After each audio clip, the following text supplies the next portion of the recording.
I'm Rich Bialek, and welcome to the Bialek Group Report.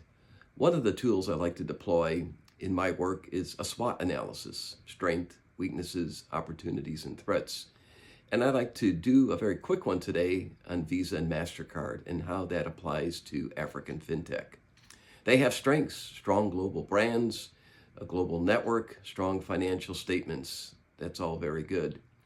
But they do have a challenge, I think, when it comes to serving the various markets in Africa.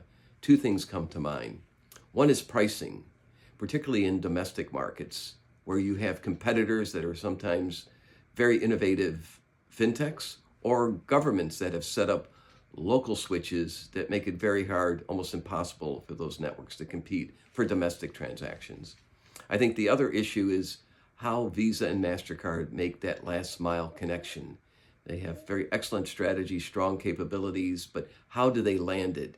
And very often the success in that regard relies on who they partner with. And those partners are going to become more and more important as the years go by.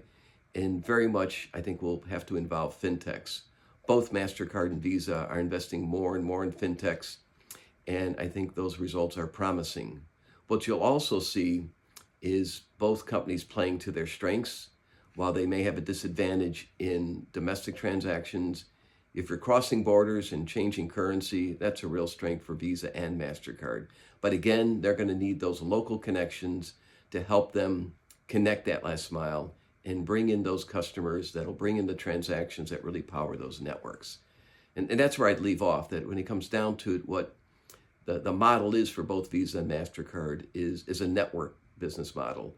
They've built out enormous number of endpoints, tens of millions of merchants, hundreds of millions of customers and cardholders. And what they want us to see and make it as easy as possible for transactions to flow over that network, and that they get a click each time that goes through. They've got a great opportunity in Africa. Its growth, its innovation in digital payments makes it a must-have market for both Visa and MasterCard. We'll see how this plays out. We'll be talking about this more as the time passes. Thank you.